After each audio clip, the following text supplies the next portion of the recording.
How do you handle stress? Ano yung ginagawa mo para makalimutan mo yung problema mo? May iba-iba po tayong paraan para mag-cope o dalhin yung ating problema. May kakilala po ako, pag stress siya, nagsha-shopping, sosyal. Pag wala kang pera, window shopping na lang, tingin-tingin. Marami din po, stress eating, kinukuha na lang sa pagkain. Nung ako po ay dumaan din sa lungkot, depression, alam niyo po yung ginawa ko? Exercise. Halos 5 oras po ako sa gym, nagpapakapawis.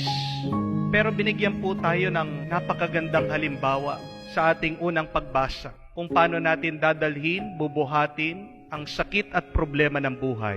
Itong si San Pablo at si Bernabe, pinagbubugbog kasi hindi gusto yung kanilang pangangaral. At pagkatapos binugbog, sila'y dinakip, sila'y kinulong. Puno na sila ng pasa, sila'y nakatanikala, pero tingnan niyo po kung ano yung ginagawa nila. Habang nakakulong sila, habang may pasa sila. Sabi, sila'y nananalangin, they were singing hymns, at sila'y nangangaral ng mabuting balita sa mga ibang nakakulong doon. Yan yung unang-unang palagi nating nakakalimutan, hindi po ba? Pag tayo po ay may problema, palagi natin nakakalimutan ng Diyos.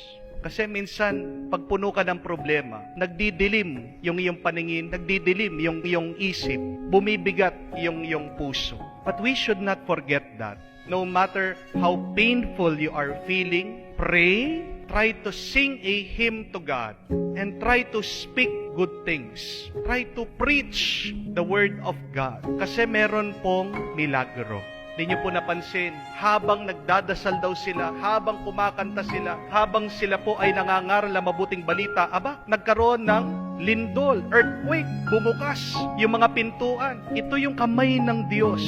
Milagro, naranasan nila. How can you expect God to create a miracle in your life if you're not praying?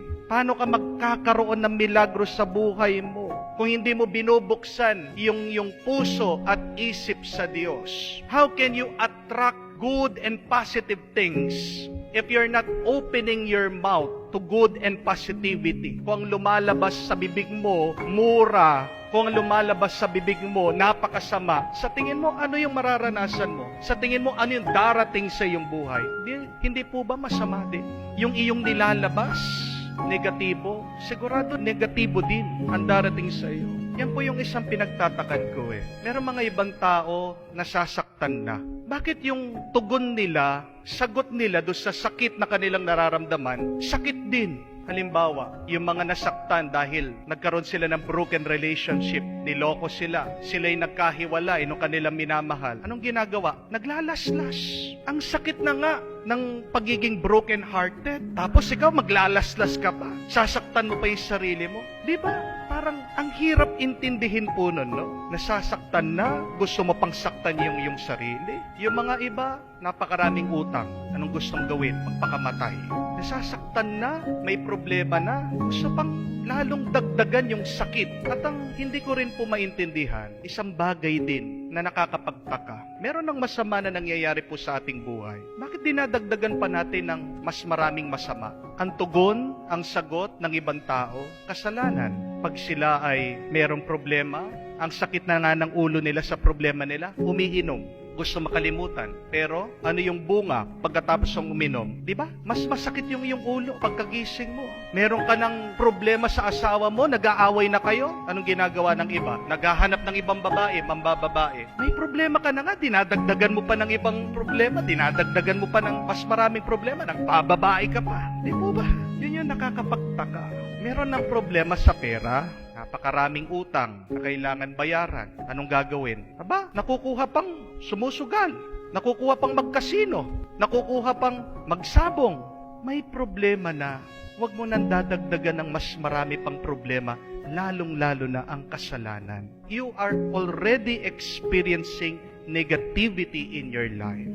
Anong mas magandang tugon, sagot doon? Kailangan isang bagay na positibo. At ano yung positibo na magagawa natin? Yung magdasal.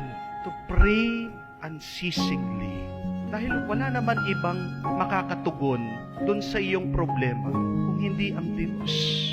Kung ikaw ay mabubuhay sa kasalanan, mas mababaon ka sa iyong problema. Mas darami pa ang iyong sakit ng ulo. Let us remember that. Sundin po natin yung halimbawa ni San Pablo at ni Bernabe. Napakaganda.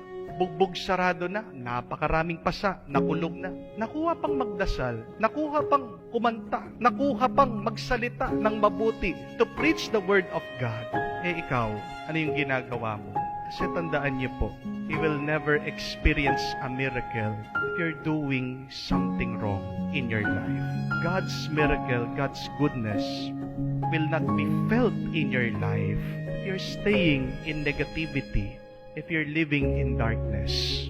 Gusto mong makaranas ng mabuti sa gitna ng iyong problema? Simple lang, gumawa ka ng mabuti.